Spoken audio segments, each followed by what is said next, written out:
All of his stuff looked good, so probably too good because it was probably snug, but he was different in everything that he did. He locked up different. He locked up snug. Hey, this is your Olympic hero, Kurt Angle, and you're listening to Snug Wrestling. Oh, it's true. It's damn true. What's up, everyone? Welcome back to another show. Welcome back to another episode with me, your host. My name is Edgar, and if you're wondering why I sound like this, is because for some reason I woke up feeling like shit this morning, unfortunately, but that's not going to stop me from recording and talking wrestling here with my special guest of the day. I have Patty Pitts and Sarah from No Nights Off is here with us today. Welcome to the show, you guys. How y'all doing? I'm like, you want me to go first? Ladies first. I'm good. It's Friday. You know, we have the weekend coming up. We're 1 week closer to SummerSlam. There's lots to talk about. A lot to talk about. Good. A great day. I mean, when you have a chef that you know from work make you just absolute and incredible spread of lunch with different fish and whatnot for basically free. And then come home to talk wrestling. I can't complain. That's always good, man. Yeah, I don't know where I got this fucking bug from. It's so nice outside. Well, depends who you ask. It's like, man, it's been over 100 degrees over here in my neck of the woods.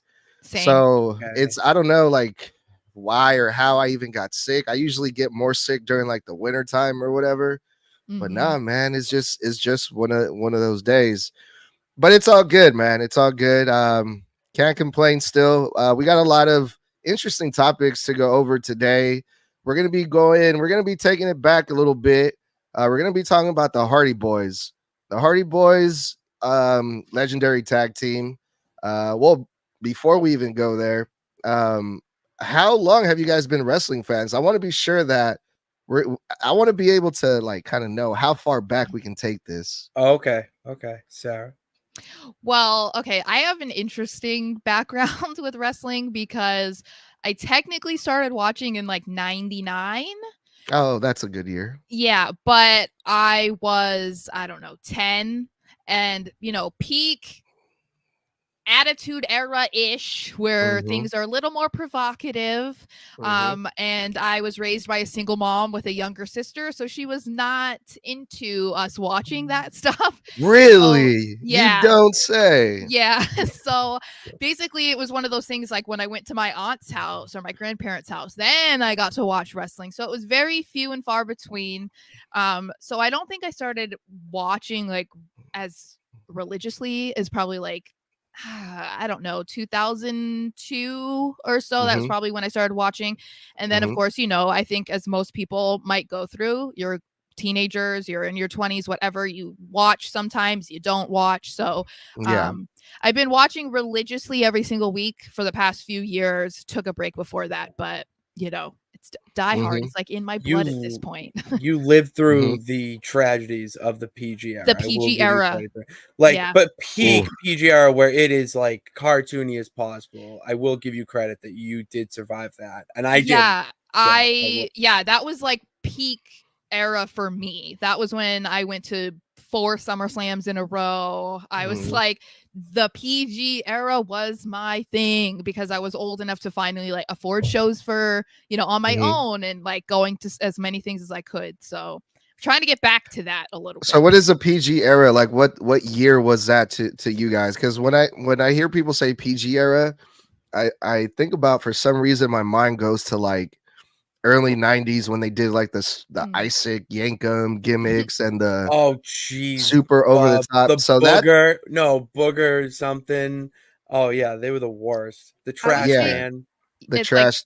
Like 2010. Okay, yeah, like that. Yeah, that was a hard time. Yes, but you know, I was there. I was showing up. I was buying front row tickets. You couldn't find a bigger PG era fan than me. Apparently, you know, that was just my time. So, well, hey, thank you for your service, Sarah. Thank you. I appreciate that because I was not there during that time.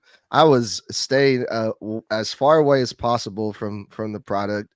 It was just embarrassing. I'm like, I know. I'm like, so No offense, Sarah, but I was like, I'm not gonna tell my friends I watched this shit. Yeah. Nah, I did. Well, I was like such a big, I am, and at the time, such a big John Cena fan. He's my all-time favorite. So, that was a good era for him. The feud with CM Punk and stuff. So that was keeping me entertained. So yeah, for the people that are listening to this on on audio later on when it comes out, Patty Pitts is holding the United States champ, the John Cena one, the spinner one, the greatest one of all time. Yeah, I wanted this when I was a kid and I couldn't get it, and now that I finally am an adult and have my own money because jobs and stuff, when we went to WrestleMania this year and the Superstore, the first place I went to was the belts, and I knew it, so I got it, and then I was using the plastic ones, like living the gimmick and all that, but I was like, no, F it, like we're gonna send it, and like, dude, this thing is awesome. It just spins. Like, how fucking cool is it? And it's funny because he gets a lot of hate for wearing it in our YouTube comments, but I cannot tell you how many people, while he was walking around in Philly for Mania Week, came up to him asking for a picture or asking if they could spin it. So I'm like, all of these people being like, take that off your shoulder. I'm like, you guys, because also it's just the fickle pickles. Yeah. Also, you don't want to have the same belt that everyone else has either. You don't want to be that guy, Yeah. So yeah, that's definitely that's cool. So we're gonna take it back to the Hardy Boys because something came up in one of my last episodes, and it was a really good question. Which Hardy Boy had the best singles career? And when you first think about it, it's one of those things like, this should be easy.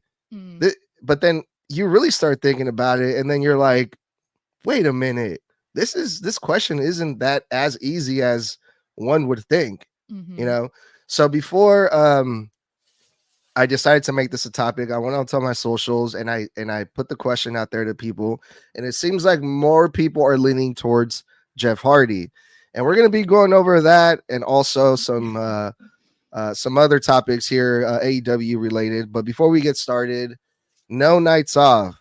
I really like that name because that pretty much sums up what we do as wrestling content creators. I feel like it's like the never-ending nonstop grind. So tell us a little bit about your guys' channel, how it came to be, and let the people know what you're all about. So we started this in like a few years back. We actually tried to do fantasy football at first when I was with another startup, and we just got talking off like after we record, and we're just like, oh, we like wrestling, let's just do a show about wrestling and see where it goes. And we did like the podcast and stuff, all of that, and then we started just recording clips, and Sarah had a YouTube channel that she wanted to grow if it was Patriot stuff or this, and then we kept recording the clips. Like, we just talk about, why don't we go live? So then it just kind of kept building from there, and eventually is evolved into us going live 3 times a week. Well, 2 times a week, sometimes Saturday, depending on my work schedule and just how shit happens. Right. And then we post clips from those shows, or Sarah does, cuts them up, and then posts all the clips, and not only clips from the show, but we started doing, I have a Twitch channel, Nonsense Sports Network, that I've been working on since actually COVID. It literally started during COVID.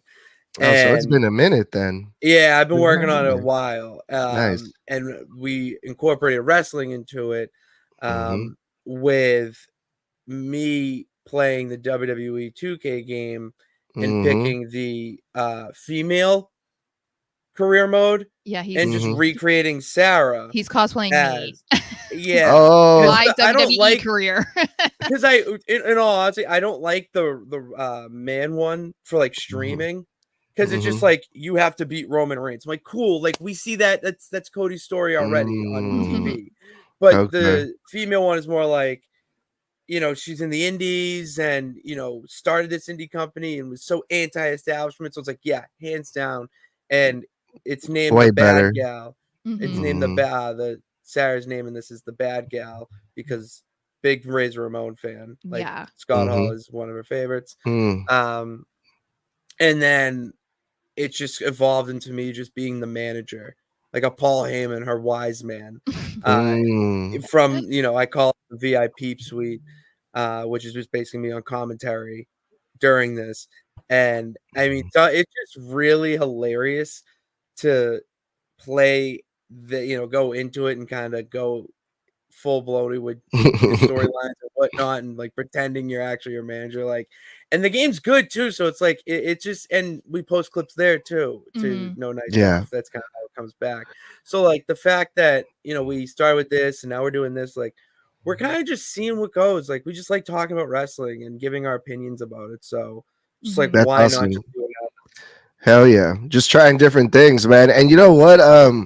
That the video game streaming, man, that's where it's at too. I feel like, you know, a couple of people that do it, and they do pretty good. Yeah, because it's not just like, you know, people like to watch the game, but they also talk about other things while the game is playing, and they get into really like engaging conversations while the game is playing. You know, it's a fun time. Really? Sarah, what about you?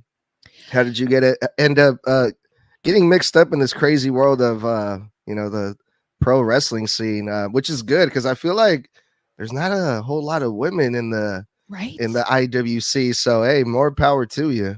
So yeah, me and Pat just kind of met through social media because we're both big New England Patriots fans. So we bonded over that. And then I was pursuing a career in covering the Patriots. So I do that for my day job, Monday through Friday, or technically Sunday through Thursday. And then we were just talking football, like you said. And for some reason, I don't know how it came about. We just were like, hey, you like wrestling? Yeah, okay. So we just were doing that. We're like, okay, we did the podcasting thing.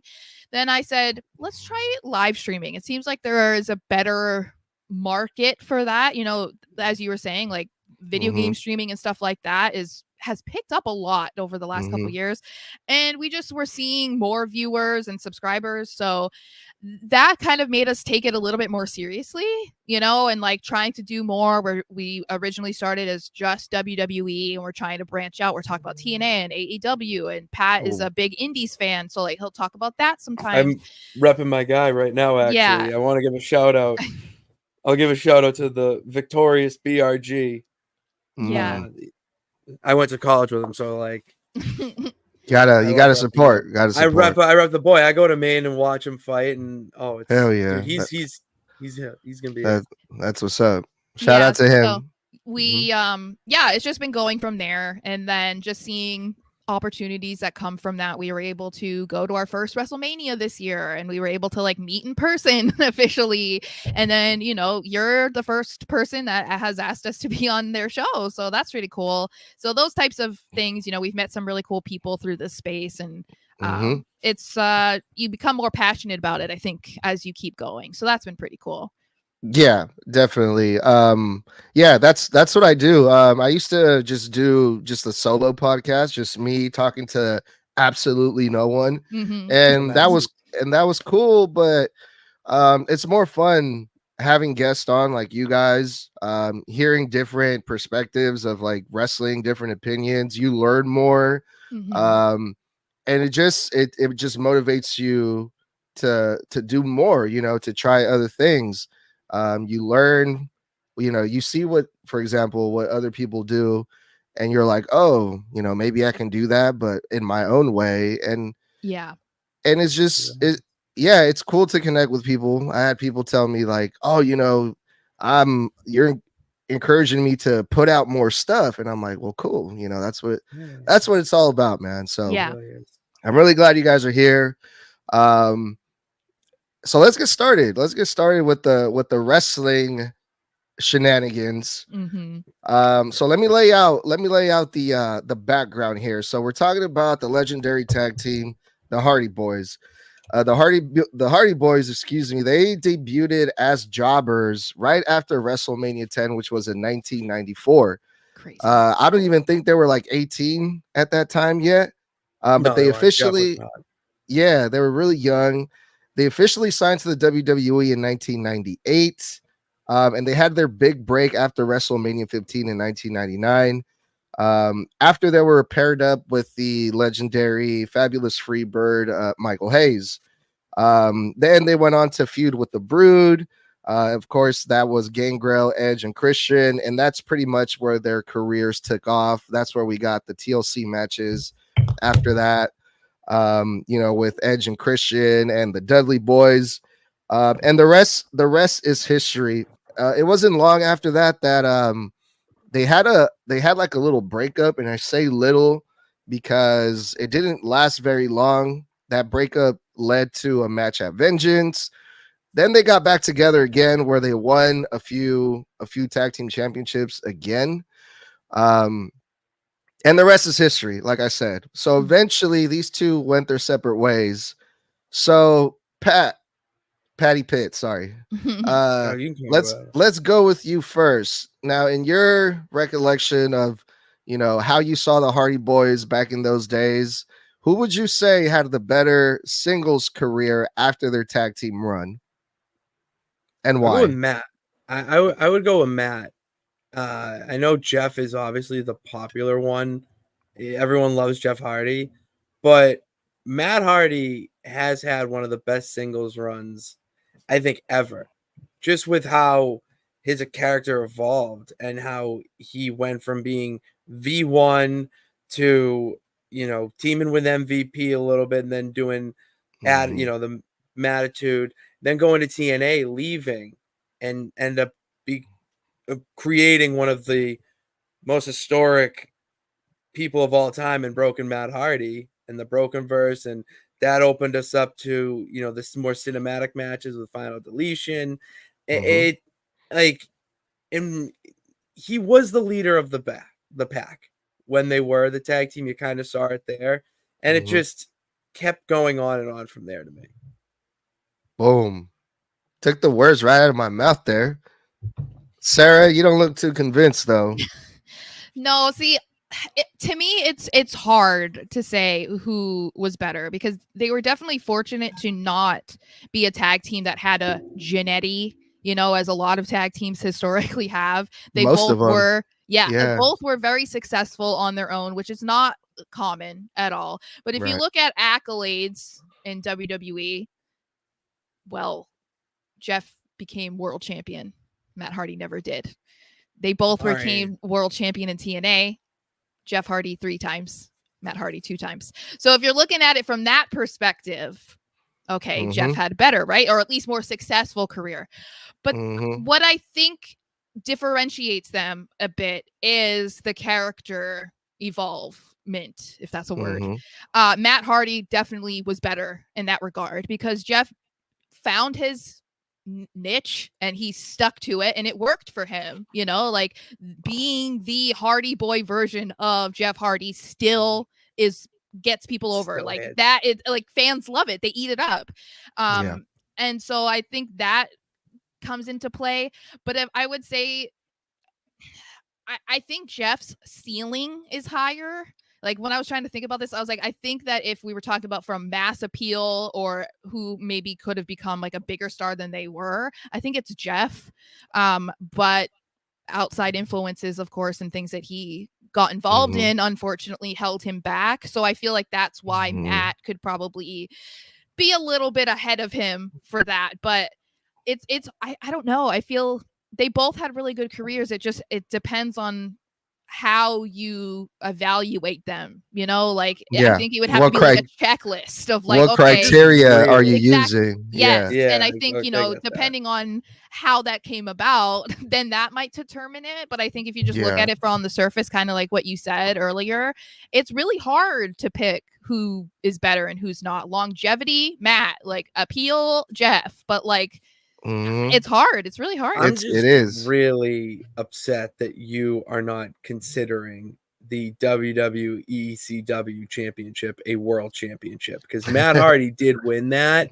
Well, and like I mean, the picture. Do we not remember this? Which- I remember. Also, Jeff winning the title, that was a monumental moment in my life. It Okay. was monumental. Was I'll it? give you that. I- It was Was monumental. it? I'll tell you, in 2009, It I was watched that and I monumental. cried some tears. Okay. Because I was a Wait, big who was old- that match against? I Can you remind me? Edge, Okay, Triple yeah. H at shit. See, I couldn't even think it tell was you who Survivor that match was Series. against. Hey, I'm not saying It that was, was against monumental. Triple H and Edge in a triple threat. It was just a Yeah, I know monumental that. moment in my life. Maybe not in the big scheme It of was things, monumental. but No, it was monumental. Jeff Hardy winning the WWE title, absolutely. I'm just saying, and kind of offended, we're not considering WWE CW a championship. But see, this is where we butt heads because you're a huge Matt Hardy fan. I'm a huge Jeff Hardy fan. So we're not gonna meet in the middle Matt ever. Hardy is so cool. Yeah, I mean, whatever. Broken Matt Hardy is one of the best gimmicks of all Sure. time. Whatever you want to say. I mean, it did get him back to the WWE, and it got Matt to AEW as well with that broken Matt Hardy gimmick. True. Like it really saved I don't him. know. Like the shit he was doing was insane.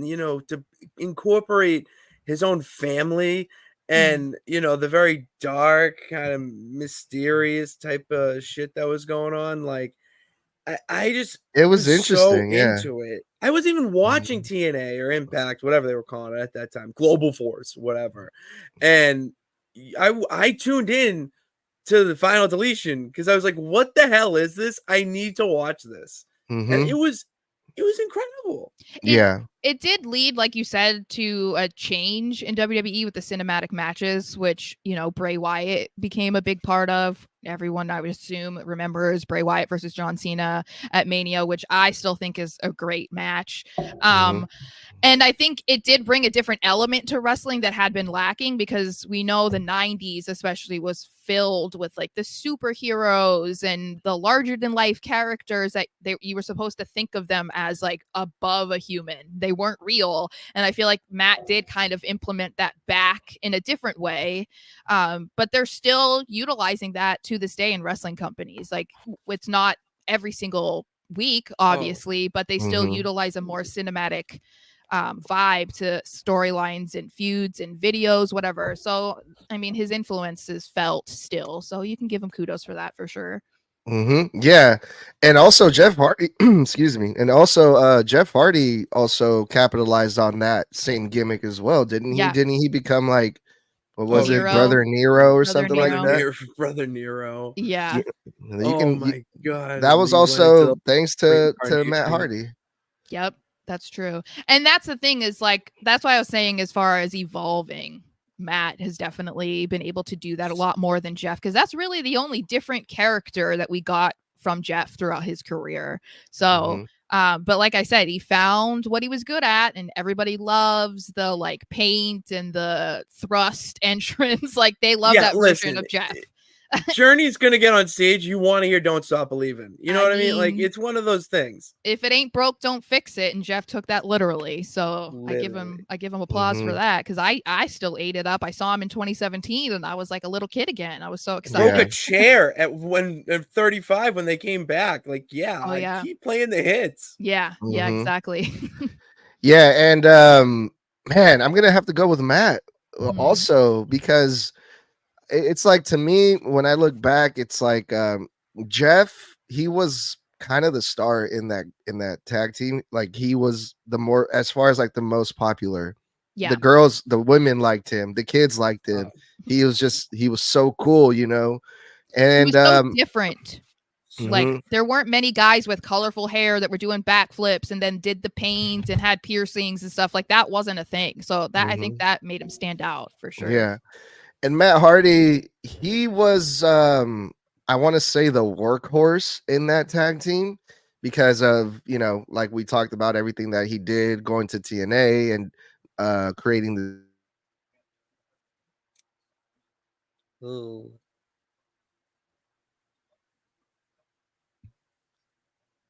Oh, shit. We went out a little bit. You're back. Can you guys hear me? Just okay. A little rewind. Okay. Rewind. The criteria that people were using, it was like, well, Jeff Hardy has more titles. And I'm like, okay. Well, Jeff Hardy was the world heavyweight champion in the biggest wrestling company ever, WWE. Matt Hardy was not. Matt Hardy was champion in TNA, cool, but like they're like it's TNA. However, when I look back to Jeff Hardy's title reign, even though he was champion, I never took him seriously as a champion.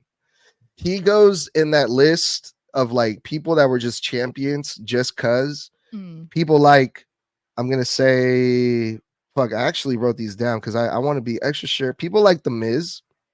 The Miz, to me, he can't hack it as a top guy. Who's another one? Hold on, I wrote it down here. I should have been more prepared. I'm gonna go as far as say like, here we go. The Miz was one. Kofi Kingston was another one for me. It was a great story. But Wonderful. But do you think it's because the way it ended, or are you just saying in general? Since he won, I was like, I mean, I understand it. You know, the people want to see an African American champion, I believe. And that's cool, but I wasn't into it. Not because like I didn't want to see that, but because it's like it's Kofi Kingston. Like he's not really like, I don't think they did a very good job of setting him up as like a top guy.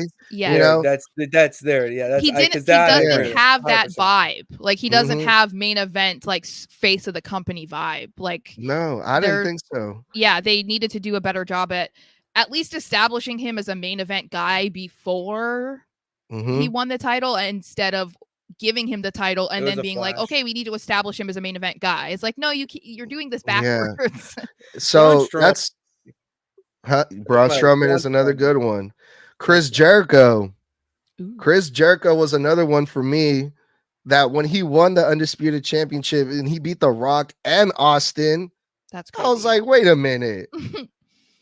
No, that's gonna be controversial. Hey, okay, but look, hindsight being 2020, now looking back, I understand what they were doing, but when I was watching that as a kid, I was all about Austin and Rock. I was like, who the fuck is this guy who just came over here from fucking WCW? What? Yeah. And now, you know, so wrestling movitude. Yeah. So that's why I put Jeff Hardy in that list, because yes, he won multiple heavyweight championships, but it's like, it's, to me, I have more memories of the Matt Hardy and Edge feud. You know, the version 1. Obviously the delete gimmick, or what was his name? Broken Matt Hardy. Broken Matt Hardy. Yeah. So everything that he did, even though Matt Hardy didn't win those titles, as many titles, everything that Matt Hardy did in his career, I just feel like it meant more. I see, like, I agree, because when I'm sitting here and thinking about it, it's like accolades only mean so much, because there's been plenty of people who have won like Money in the Bank, or people who have won a world title but you don't remember it, or it was like, oh, they're just trying to do this for this, like they weren't memorable. And I think with Jeff, it's like, when you think of Jeff Hardy, he has moments in his career that you remember, obviously, but I think he's more remembered as part of the Hardy Boyz tag team. Whereas you can think about Matt Hardy, you know, in the TLC matches as the Hardys and whatever, but then you think about the things that he did on his own that do stand out, and it's because of that evolution that we've talked about a lot. And I think that kind of has more of an impression on professional wrestling in general, on the fans, like the fact that we are still talking about stuff that he did over 20 years ago. You know, that seems to be more of an indication of who had a better singles career, in my opinion. Yeah. And, you know, also I have to say, unfortunately, that the demons that Jeff Hardy was fighting throughout his career, that also, you also have to consider that, because, you know, I felt like Matt Hardy was always the one that was holding them both down, you know? Yeah, I think that is what maybe drastically changed what we could be talking about right now. Like, if those were not issues that he was dealing with, it might be even more difficult to determine who had a better singles career, because we wouldn't have seen Jeff get released multiple times. You know, we wouldn't see DUI videos, like those types of things. Like those are things that are on the front of people's minds, unfortunately. And it took him away from potentially being even more successful than what he had been. So we could have been talking about him in the same way that we were talking about Matt. It's just that's not the way things turned out. Patty Pitts, any closing thoughts on this before we move on to the next topic? I would have to, I would have to put them on my Mount Rushmore of tag teams. Oh yeah, they would have to be at least one head on that Mount Rushmore because of what they did. I mean, they revolutionized. So, and the fact that they did it together and then went off, and we're having this debate that who's the better career, whatnot. That's pretty cool in itself. I agree, though it is Matt, but the fact that Jeff's even in that conversation is amazing. It's also the longevity. They're still doing it. They could still lace up their boots today and put on a banger tag team. Like, even if they are like 50 years old, you know what I mean? Like, people would still pay money to go see the Hardy Boys in a tag team match. So that's pretty cool. Most definitely. All right. So how are you guys feeling about AEW as of late? Full disclosure, people. I'm known to be quite the critic when it comes to AEW, so we're gonna get into some of that. Wow, you're in good company then. You're in good company. Yeah, Pat's outnumbered here. That's fine every day. So, but it's good, you know. I'm not gonna get offended or anything like that. You know, I might just yell at you guys off the top of my. No, I'm just kidding. But no, so this whole thing with the WBD deals, like the streaming and all that, is AEW gonna re-sign with them or whatever? It's been an ongoing conversation, and us like wrestling fans, it's like, well, why the fuck do we care? Well, I care because now WWE is getting dragged into this, and I just wanted to know, like, do you guys have an opinion about all of this that's been going on with AEW signing with the WBD or not signing with them, or are they close or are they not close? And it seems like it's just like this never ending thing. Sarah, I'm gonna go with you first this time because Patty went first last time. Any thoughts about all of this, negotiation contract deal that's going on with AEW? I think the biggest culprit making it this type of issue is Tony Khan. And are we really surprised that the guy who can't seem to stop talking when he sees a camera or sees a laptop would be making this a bigger talking point for people? No, of course not, because he doesn't stop talking. I think he's just the one. He doesn't know when to just not say things or to not involve WWE. I saw about him saying that WWE PR are getting involved in their negotiations. That's not happening. I think that's paranoia.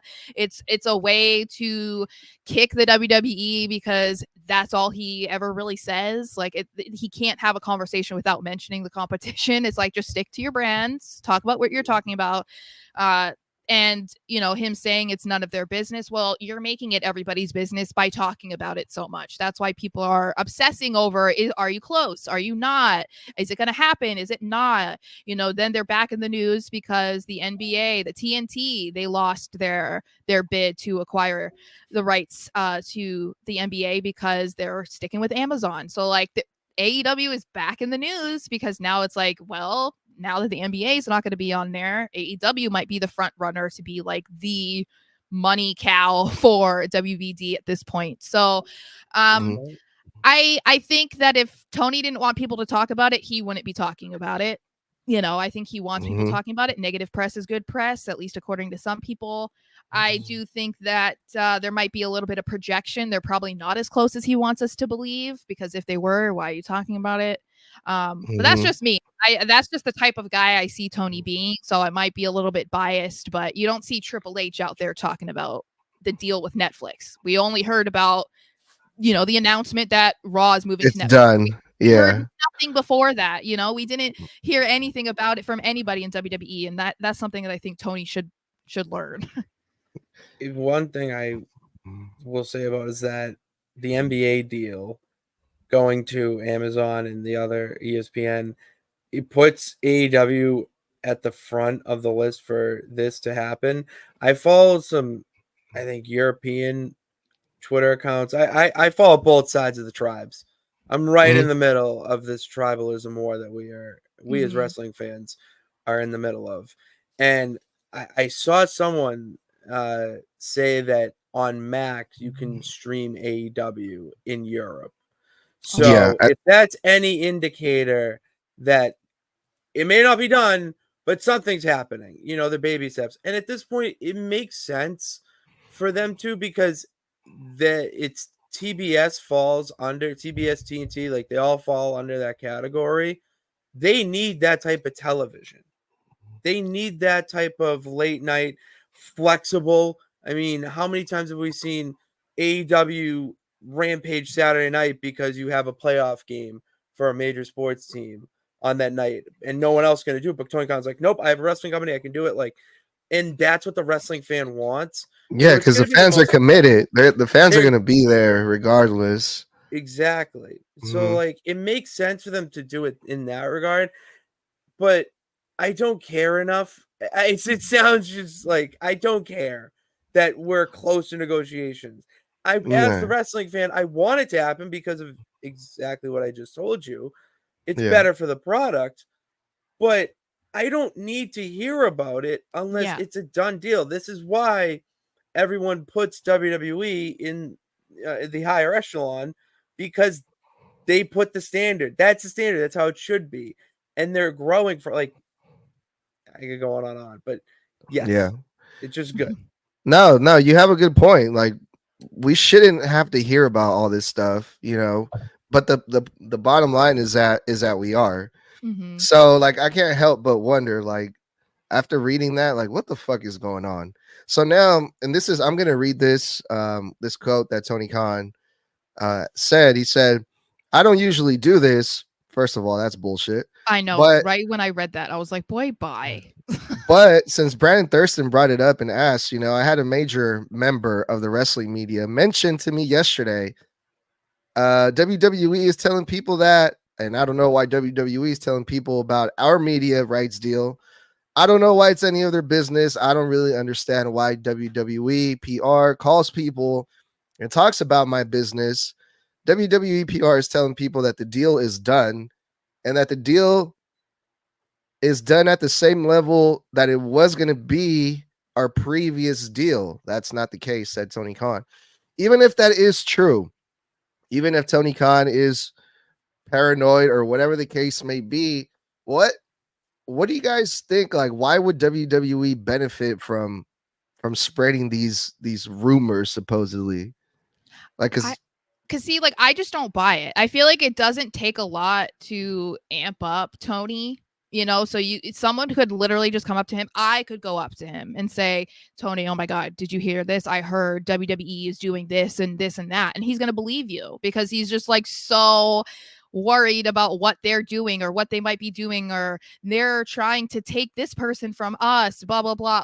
I don't buy it. I don't really feel like WWE has that many people just sitting around twiddling their thumbs, wondering what AEW is doing and trying to figure out how they can get their hands involved. They're not concerned about them having a TV rights or what, they're worried about. They're going to Netflix. They're going to have a 10-year deal, millions and millions of dollars. They're talking about having a Mania in London. They're not sitting there wondering what's going on with AEW's rights on the network. It's not happening. Yeah. No, you're right. I'm just okay, Tony. Yeah. That should be the motto. It's when you see something that Tony says, it's just, okay, Tony, whatever you say, bro. So let me just to clarify, and you guys please help me understand this whole thing with the NBA deal. So it sounds like Amazon's trying to buy the NBA away from WBD, right? Yeah. So now appear to have successfully done that. Yeah, that's a done deal. Yeah. Really? So it's a done deal. NBA was on, they had games on TNT, and there was talks about them moving out of TNT, which was a big deal because if you're an NBA fan, then you're familiar with, the show with Shaq and Chuck and Ernie and Kenny. And that's been a favorite for years and years. And so that was why they were trying to then put in a deal to match what Amazon was offering. And apparently that didn't happen. So the NBA is going with Amazon. So now they're going to be moving away from WBD and they're going moving ESPN, to Amazon, and NBC Peacock, I'm pretty sure too. Yeah. Okay, so that's awesome. That's good to know. Because now I can watch it because it's not on WBD. It's gonna be on Amazon and shit. So that's cool. So then it was my understanding that because of those negotiations that Amazon was having with the NBA, that kind of delayed the WBD.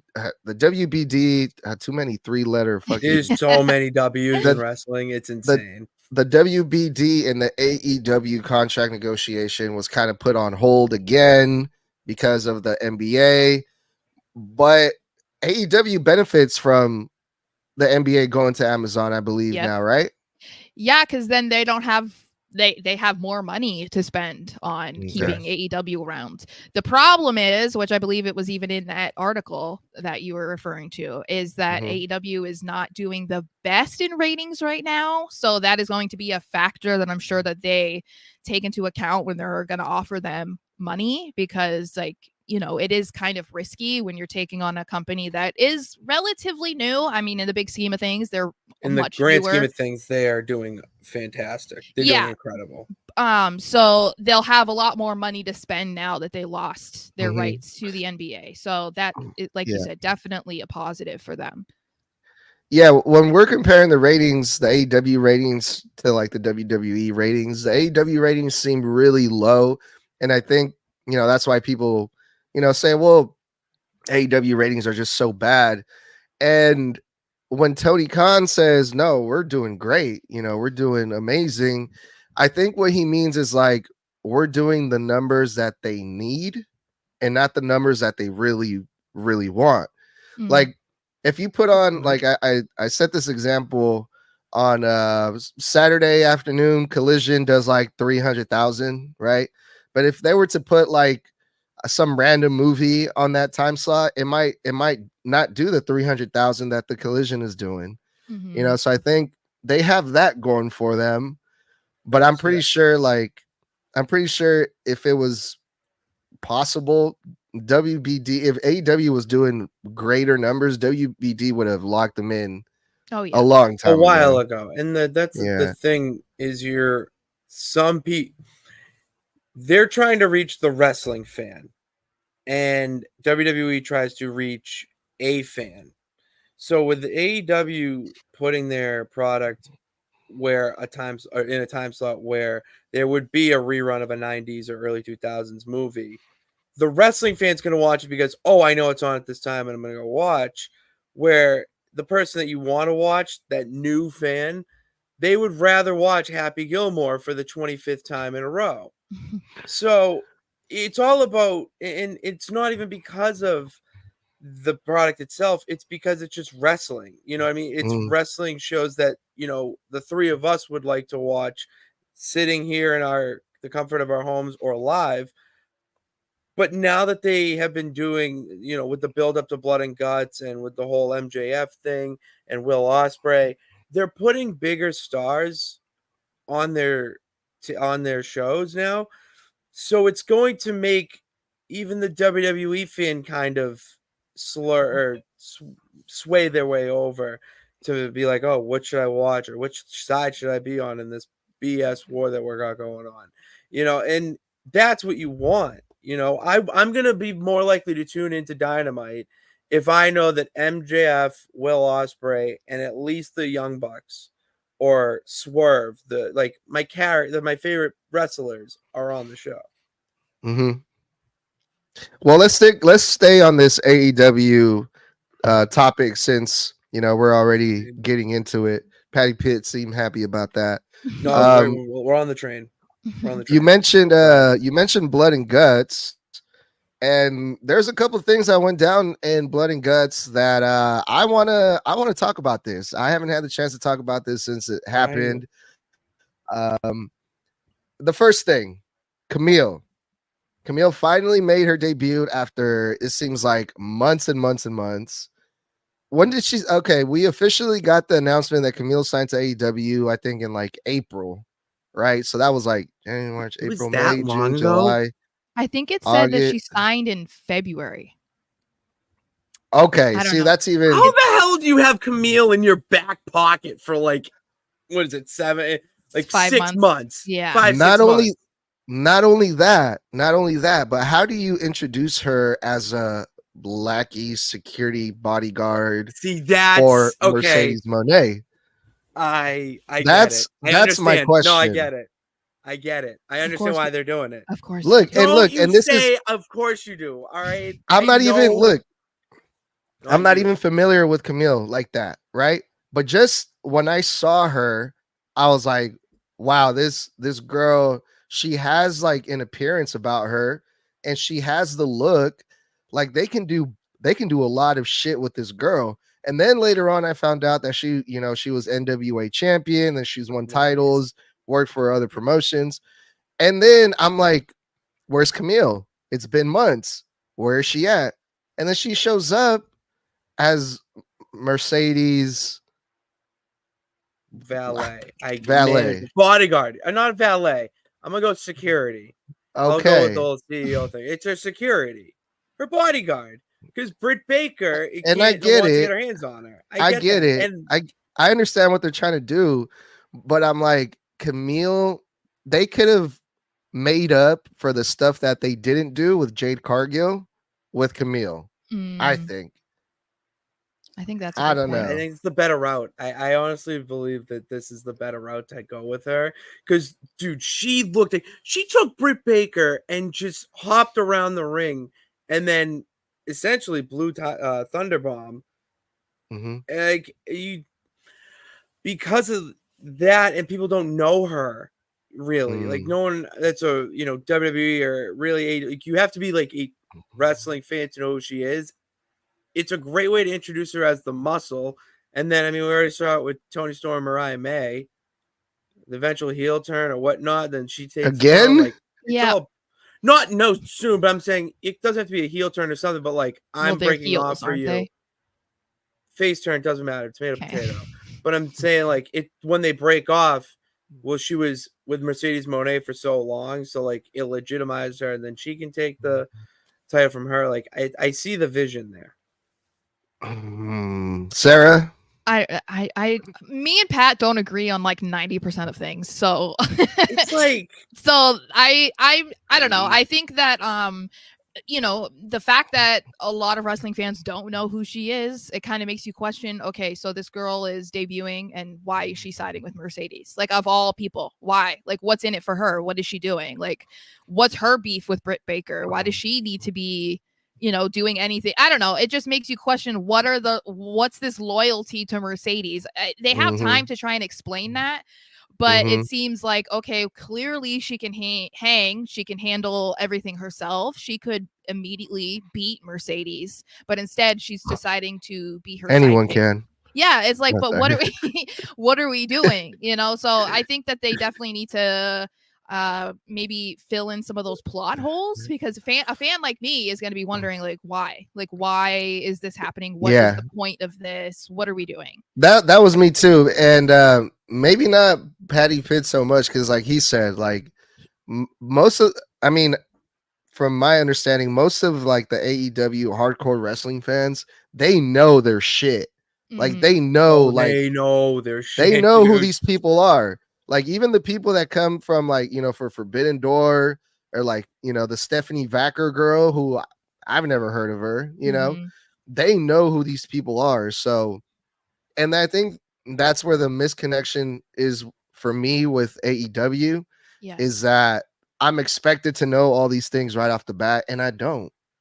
That's something I've always said, I think, is where AEW gets in trouble. I understand what they're trying to do. They want to be the company of wrestling. They do wrestling. They're wrestlers. Like, you have to be a well-versed fan to appreciate what they're doing, because they're not really about entertaining you. It's not sports entertainment. It's wrestling.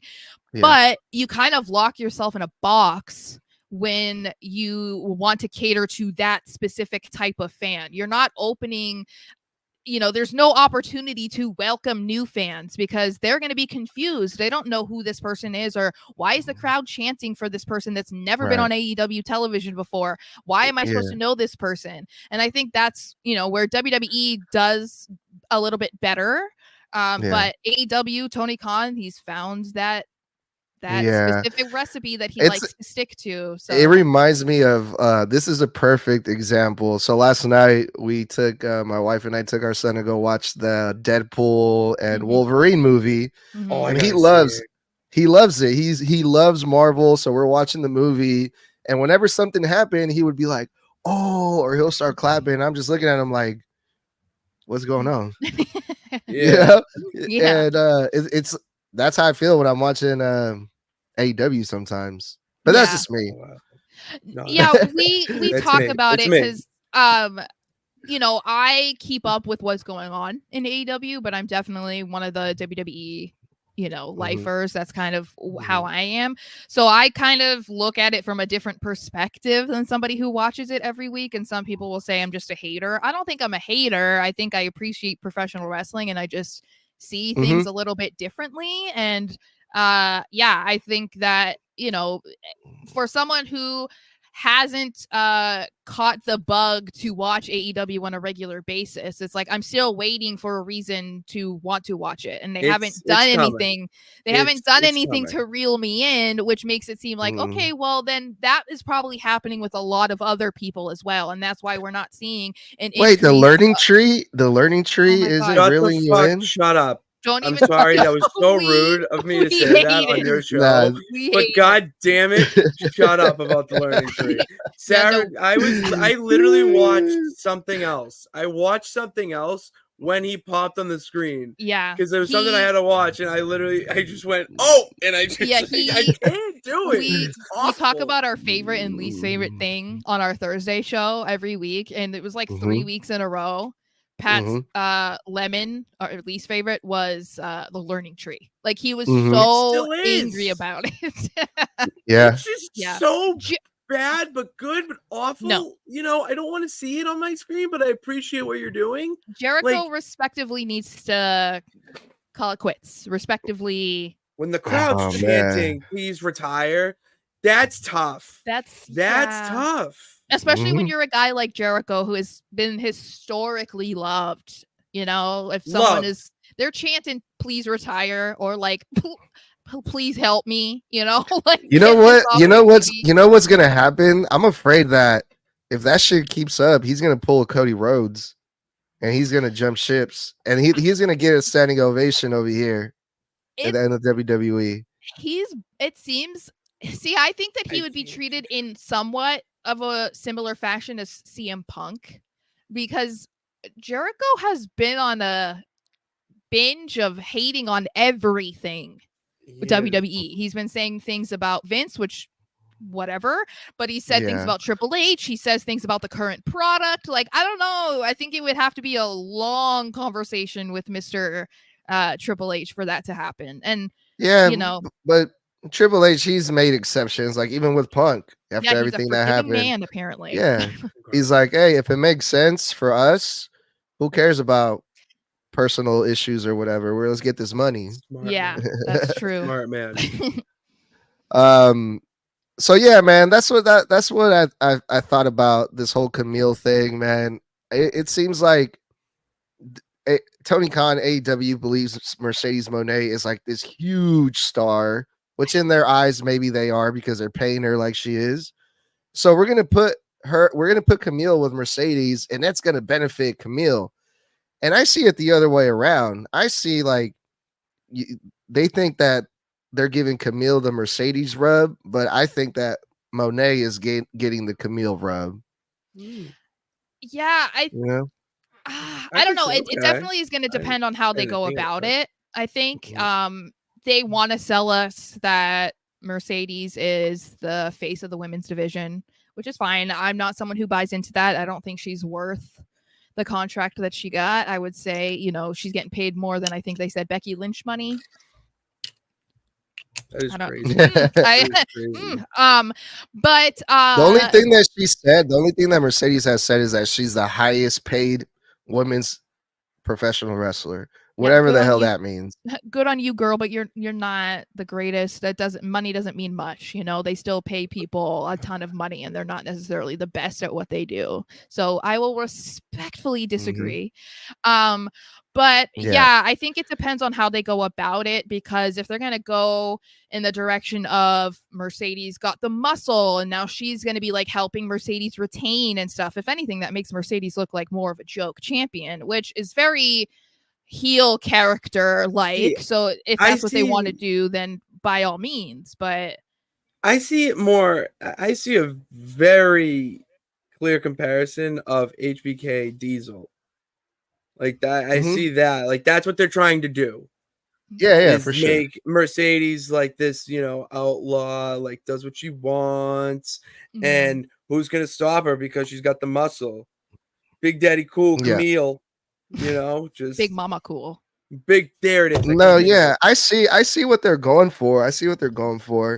My thing is like, so besides Kamille being like a big star, I'm starting to notice like this pattern in AEW where it's like, if the crowd decides that they don't like someone like Chris Jericho or like Jungle Boy, because Jungle Boy was getting a lot of heat after what happened with CM Punk.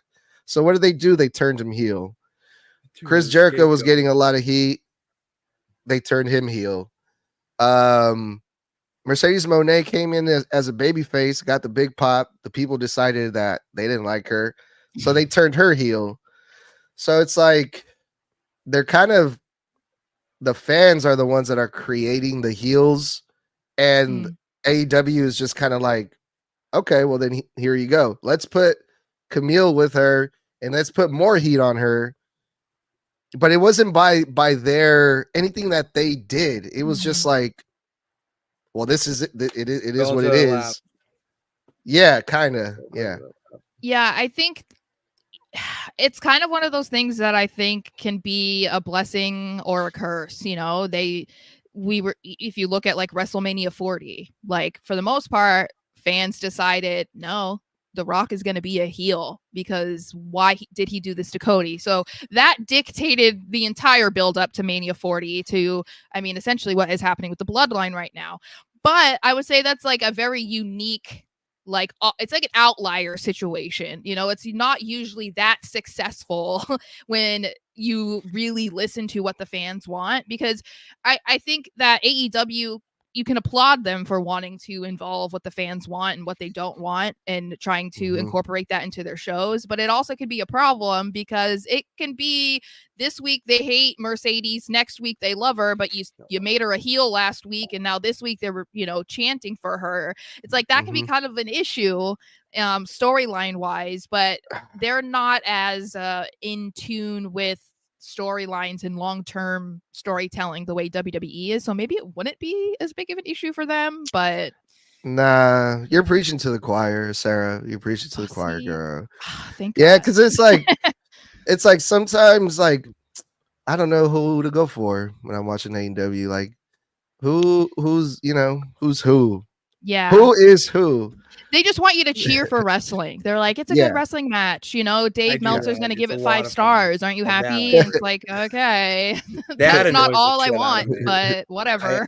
That annoys the shit out of me how they cater to him. But yeah. Well, you got to suck up to some people, I guess, like if Meltzer's going to put a good word in for them and say like, hey, if you like professional wrestling and you want to watch good matches, go watch this 14th one that I said this past month. That's 5 stars. Like maybe they'll check it out. I don't know, but they are good matches. That MJF Ospreay match was probably the best Dynamite match I've seen in my like 2 years of watching AEW. But see, that's the thing is I'm not saying Whoa. that they don't Easy. have good Easy. wrestling matches. They have a lot of great talent. They put on a lot of good matches. It's just a balance though, because then you kind of start to create jaded fans, you know, like there were people who said that the Ospreay MJF match was the greatest ever, but you put it on free television. You know? Let's get into that. Let's get into that because that's going to be our next topic. We're going to talk about MJF and Ospreay and the new American Championship. Mhm. So it went from all Atlantic to international to now the American champion in like what, 2 years? It's like Okay. a divorce. It's like a divorcee. Jeez. Yeah, but you know what? I thought that is probably the best thing that they could do for that championship because up until like Will Ospreay got it for a very short period of time, I was not interested in that title at all whatsoever. Ever. I just thought it was like the OC run. No, I'm sorry, no. Oh, I love the Orange Cassidy title run. Like that's when I liked it. Everyone else, I was like, all right, a lot cool, of people did, yeah. But that OC run was unreal. Orange that Cassidy made me care about the gym. strikes me as someone who is like has a very niche fan base. It's Right like you either love him or you hate him. I don't really see a lot of people in between. It's like he's the greatest and he's the worst. I like him. I like Orange Cassidy, but up into like I have my limits with like wrestlers like that. Like I wouldn't mind seeing Orange Cassidy every now and then, you know. It'd be fun it's fun to see him, but like when he's beating all these people, like legitimate wrestlers left and right, like that's when I'm just like, that's when I start to question things. When he does it, like how he does it. Yeah. He rolls him up, wins in the most BS ways. It's so entertaining. I'm a sucker for a good ending. That's the problem. I'm the opposite. I feel like I hate stupid endings. I hate people winning for stupid reasons. Like, don't even get me started about the Judgment Day losing to Sammy and Jay on Raw. You're missing the boat. And there's a reason why it's not that big of a deal. No, like they beat the tag team champions. Okay, but it was a non-title match, right? Yeah, it was a non-title match. Their main event people. I'm not getting into it. See, we could debate about Jey Uso. That's something that we could debate about. That's something we do on the show. I know. If you go check it out, I already got a comment telling me how I was wrong. So that's funny. I literally just did a show about that. Like I think it was last week, and it's just one of those topics. Jey Uso is just like, you know, love or hate. Yeah. Yeah. Well, very interesting. Yeah, it's interesting how there are certain people who it really is a love or hate. There's not a whole lot of gray area, and I think he's definitely one of them. As a single star, at least. So I was a big fan of this title change because I'm a huge MJF mark. I'm gonna admit it. Anything MJF does to me is amazing. At least with everything that he has to work with. I haven't really been impressed with a lot of the things that they've done with MJF, but he's making the best out of it. His babyface turn going back, I thought that could have been handled way differently, way better. His heel turn, same thing. He turned on Daniel Garcia of all people that I personally can care two shits about. So stop it right now. It's my favorite dance. I pop my friends with that all the time. Patty Pitts doing the Daniel Garcia, the dancey dance. But now, yes, he had this crazy 1 hour match versus Will Ospreay on free TV, and I got a lot of heat for this too from, you know, some of my buddies. They're like, why would you want to pay to see that? And I'm like, I'm not saying I would want to pay. I'm just saying I would pay. If they did that match at a pay-per-view, I'm buying that shit. Because that's a match that I've been waiting to see since I found out that Will Ospreay was going to be in AEW. He's got to face MJF, and that's going to be great. And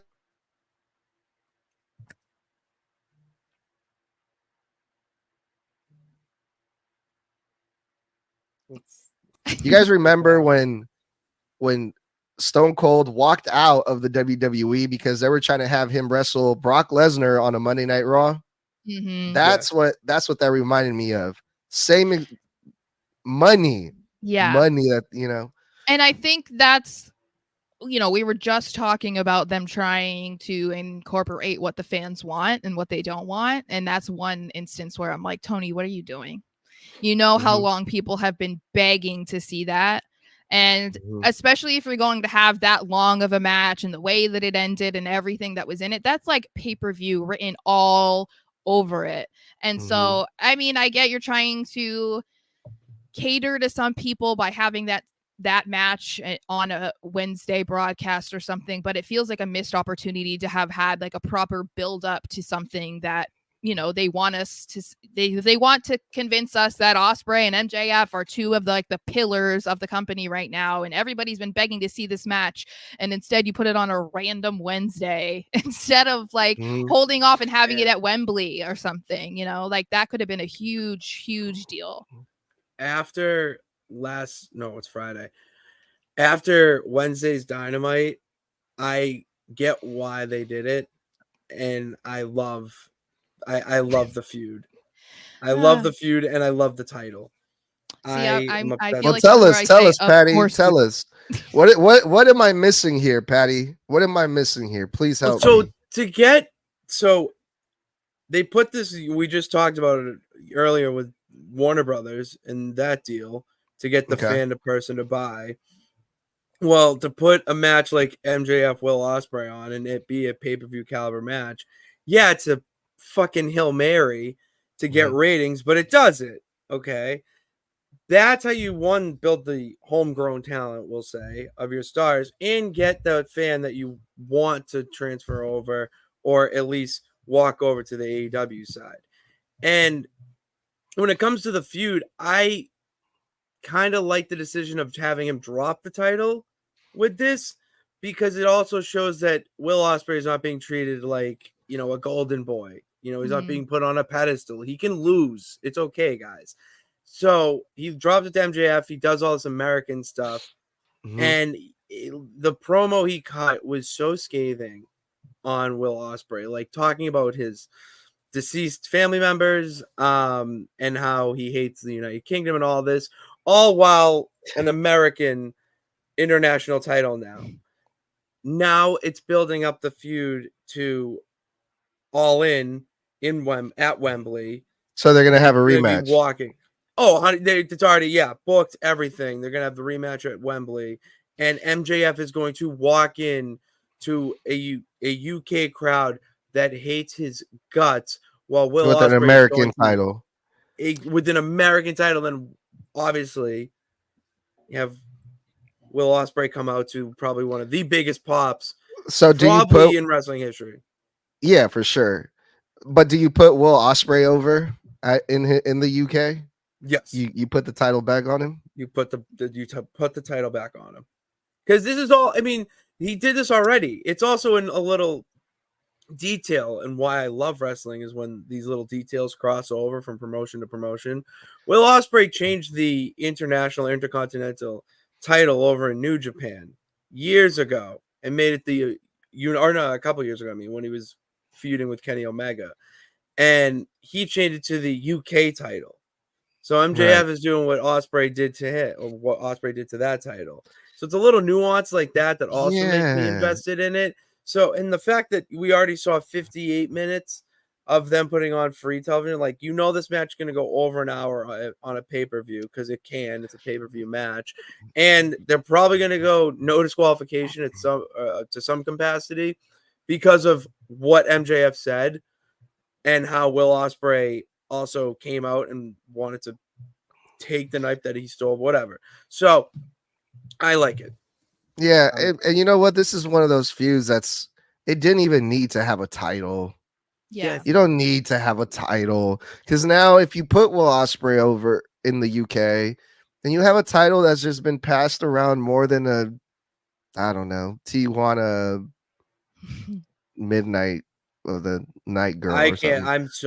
There's so many things passed around. You know what maybe I mean? it might be more effective to not have him win. I feel like the predictable ending is you're going to have the guy in the UK win. We just saw it, just to bring it back to WWE. You saw Drew McIntyre lose in Scotland. feel like that's been Yeah, pretty I'm gonna take effective that. and benefited that storyline. So They can still have a banger ass match, and Will Ospreay not win it, and he still gets a standing ovation. Oh yeah, yeah. And I Yeah. think he's at a point in his career where he doesn't need to be put over. You know what I mean? Like it's No. Will Ospreay at the end of the day. No. You don't really need a title win in your home country for people to take you seriously or that could be considered No. legitimate. Like, no, you're still Will Ospreay. You're kind of a household name if people are well versed in wrestling. So And then what if and then Ospreay wins, and then they're gonna change it back to the international championship again? I don't Or know, the man. UK, I don't know. Or I the don't UK. I don't know. Excuse me. Yeah, MJF has to win, I think. Also because I think he's the only one that can make that title like take it to way higher places. I mean, no offense to Will Ospreay, but I mean, I would much rather see MJF hold that belt than Will Ospreay at this point. he probably has more of an interesting storyline that could come from it because like he's kind of unpredictable. He doesn't Mhm. really have any limits.